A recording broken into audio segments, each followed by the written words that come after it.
Hello friends, आज के video में हम लोग बात करेंगे मेरे पोर्टफोलियो के बारे में और मैं आपको बताऊंगा कि कैसे मैंने 42% का गेन हासिल किया है पिछले कुछ दिनों में। मेरा पोर्टफोलियो अपने बॉटम से 42% ऊपर है। वहीं पे स्मॉल कैप इंडेक्स को और देखा जाए तो वो आपको सिर्फ और सिर्फ 20% ऊपर आया है। तो क्लियर कट आप देख सकते हो कि अच्छा खासा मार्जिन से मैं आज के टाइम पे स्मॉल कैप इंडेक्स को बीट कर रहा हूँ। तो आज की वीडियो में मैं उसी बारे में आपसे बात करना चाहता हूँ और मैं आपको बताऊंगा कि मैंने ये कैसे किया है।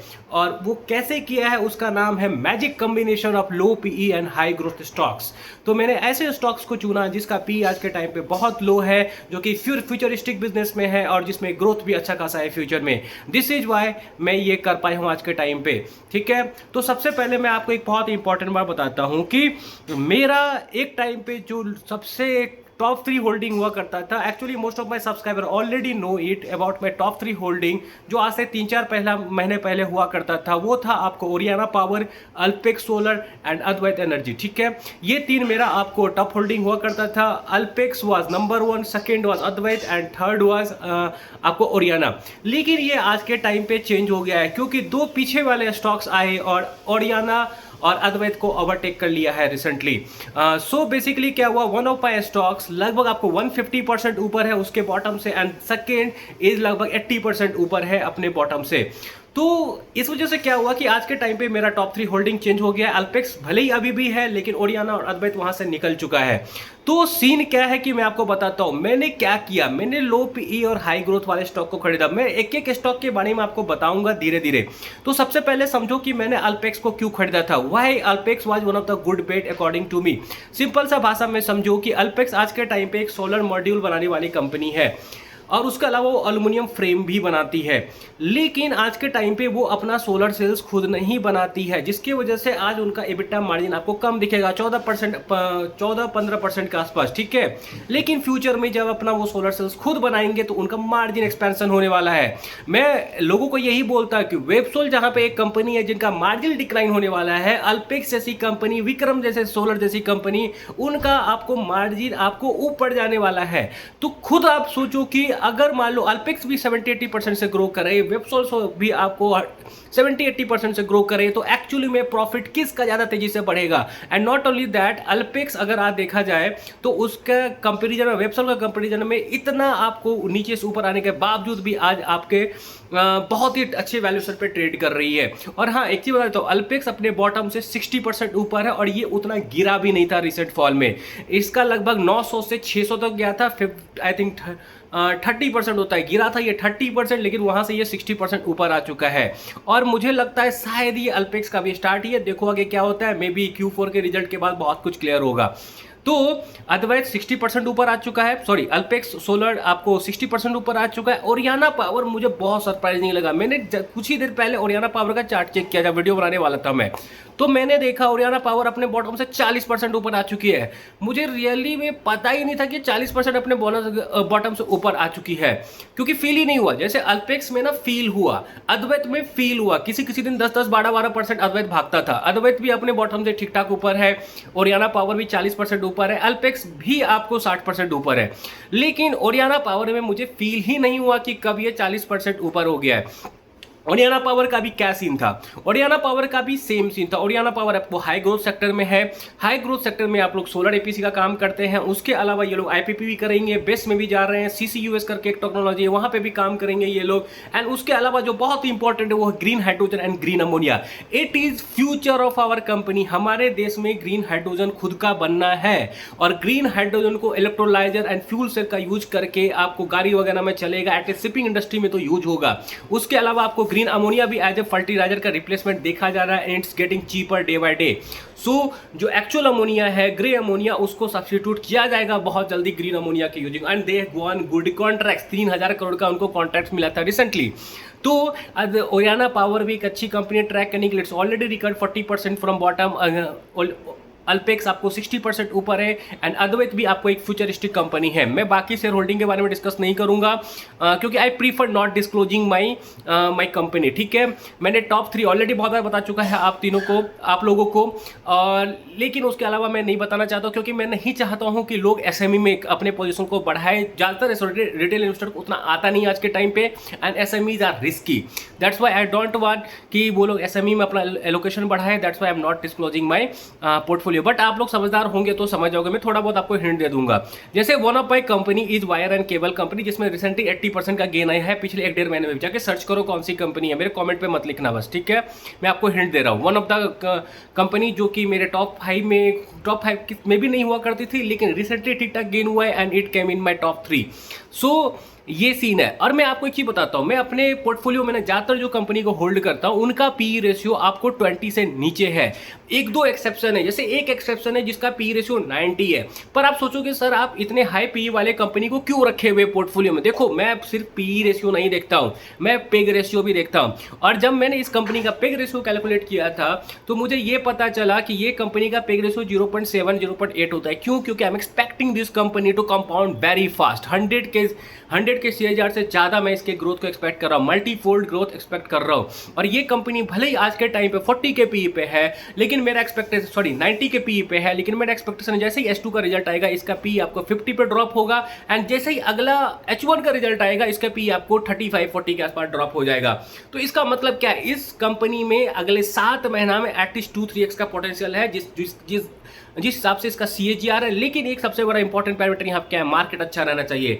अगर मार्केट अच्छा रहेगा तो सब हो जाता है। क्या हमने मार्च के एंड में सोचा था कि हमारा पोर्टफोलियो इतना रिकवर कर जाएगा? अगर हमें 10-15% भी दिया गया होता उस टाइम तो हम बहुत खुश होते हैं। लेकिन ज़्यादातर लोगों का आज के टाइम पे पोर्टफोलियो 25-30% तो ऊपर होना चाहिए मेरे हिसाब से, अनलेस आप कचरा नहीं लेकर बैठे हुए हो। And if you are a good investor आपका 30-40% के आसपास होना चाहिए था आज के टाइम पे।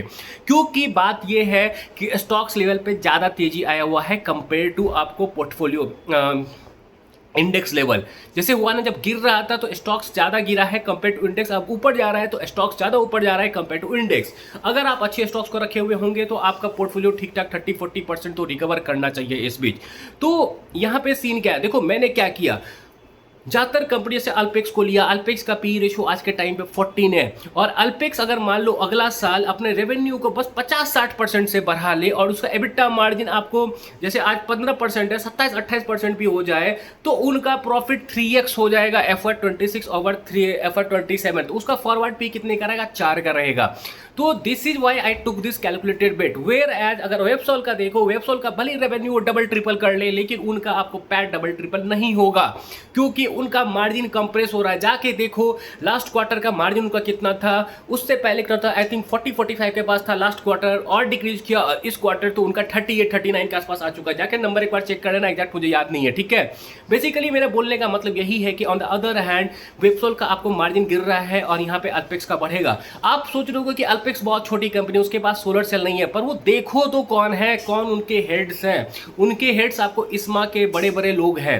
तो क्या आपको ये नहीं लगता है कि वो लोग खुद का सोलर पैनल सोलर सेल्स बना सकते हैं? दे हैव इनफ कॉन्टैक्ट्स, ठीक है, इनफ कॉन्टैक्ट है, पैसा है, तो क्यों नहीं कर सकते हैं? मेरे हिसाब से आराम से कर सकते हैं एंड आई थिंक बहुत ही जल्द हो सकता है उनका आपको सोलर सेल का प्लांट भी एक्टिव हो जाए। अभी तक कोई अपडेट नहीं है, लेट्स वेट कि Q4 के रिजल्ट में वो लोग क्या बोलते हैं। तो मेरा यही कहना है कि I think it is available है very cheaply, not a buy sell recommendation. और जब मैंने खरीदा था मैंने तो इसको 700 पे भर के बाई किया था, ठीक है। मतलब स्टार्टिंग मैंने लगभग कितना किया था, 600 से किया था, थोड़ा बहुत इधर उधर करते करते लगभग 700 के आसपास का मेरा इसका एवरेज प्राइस है। तो मैंने इसे खूब बाई किया है रिसेंटली क्योंकि मुझे लगा कि इसमें लूज करने के लिए बहुत कम है, 12-13 के पी पे मिल रहा है। Company can 4x it profit if company के लिए सब कुछ अच्छा हो। तो एक कंपनी जो कि 100 के CAGR से ग्रो कर सकती है in a good time, even more than that, वो कंपनी अगर मुझे 12 के पी पे मिल रही है तो इट्स अ गोल्डन अपॉर्चुनिटी। तो मैंने इस अपॉर्चुनिटी का फायदा लिया। चलो क्या होगा, मान लो अगर शेयर प्राइस नहीं बढ़ता है तो 3 के पी पे ये कुछ कंपनी कुछ टाइम का अवेलेबल हो जाएगी। तो क्या कोई भी कंपनी जो 70-80% से ग्रो कर ले वो 3 के पी पे अवेलेबल रहेगी? मेरा this was just a calculated bet and अभी तक तो ये 60% ऊपर आया। Let's see where it goes. मुझे नहीं पता कि कहाँ जाएगा, but I am expecting something good. देखो Q4 के रिजल्ट में क्या बोलते हैं ये लोग। अगेन अद्वैत पे आते हैं। अद्वैत को मैंने क्यों लिया था आप लोग को ऑलरेडी बता चुका हूँ। Electrolyser in need of the town, ठीक है, ग्रीन हाइड्रोजन नीड है, देन उसके अलावा बेस नीड है इंडिया का, सब सारे नीड सेक्टर में, और जो ग्रिड मॉडर्नाइजेशन चल रहा है उसमें ट्रांसमिशन सेक्टर में काम है, ये कंपनी वहां पे भी है। जो भी ग्रोथ वाले सेक्टर है ये कंपनी हर जगह आपको मिलेगी। This is why I am having Advait. Advait को जब मैंने लिया था 1400 के आसपास, तो आई थिंक आप लोगों को मैंने बताया भी था कि this is the reason I am selling KPI green and buying Advait. क्यों? क्योंकि केपीआई ग्रीन आज के टाइम पे एक पावर सेलर कंपनी बन के रह गई है। सनड्रॉप करके इन्होंने बनाया बेस का, उसको भी क्या किया इन्होंने, उस पर भी इनका 51% का एक्विजिशन है। तो मेरे हिसाब से it is nothing but a power seller company मेरे हिसाब से, एंड अद्वैत है lot of revenue growth drivers. तो this is why I preferred Advait. उसके अलावा क्या है, एक और इंपॉर्टेंट बताता हूँ। वन ऑफ ए कंपनी जो कि पिछले कुछ दिनों में लगभग 150% का रिटर्न दे चुकी है, उस कंपनी को मैं अभी भी होल्ड कर रहा हूं और उस कंपनी में मुझे अभी भी पोटेंशियल दिखता है। बताता हूं क्यों। मैं ये सब आपको इसलिए बता रहा हूं क्योंकि मैं चाहता हूं कि थॉट प्रोसेस समझो आप, ठीक है। क्योंकि उस कंपनी का अभी पी रेशियो है 34 के आसपास, ठीक है। कंपनी ने बहुत सॉलिड S2 का रिजल्ट दिया है और 34 के पी पे अभी अवेलेबल है, एंड आई एम एक्सपेक्टिंग कि जब ये H1 का रिजल्ट वापस से देंगे तब इसका पी आपको 23-24 के आसपास आ जाएगा। इसका मतलब क्या है कि सिर्फ पी एक्सपेंशन से मेरा यहाँ से H1 तक ये कंपनी डबल हो सकता है, और जब ये मेरा कंपनी यहाँ से डबल होगा तो लगभग मेरा जो एक्चुअल अमाउंट था लगा हुआ इसमें ये 7 से 8x हो जाएगा। मतलब मैं इसको बहुत नीचे से बाय किया हुआ हूं, सिंपल भाषा में समझ लो। तो none of this buy sell recommendation, मैं तो किसी कंपनी के बारे में बात ही नहीं है, 3 कंपनी के बारे में आपको बता रहा हूँ। बस मैं थॉट प्रोसेस बता रहा हूँ कि आपको कैसे सोचना है। आपको हमेशा फॉरवर्ड पी कैलकुलेट करना है और आपको विजनरी बनना पड़ेगा। विजनरी बनने के लिए पढ़ो, न्यूज़ पढ़ो कि क्या चल रहा है न्यूज़ वगैरह में, देश में कहाँ कहाँ डेवलपमेंट चल रहा है, तो वो सब आपको बहुत हेल्प करने वाला है, ठीक है।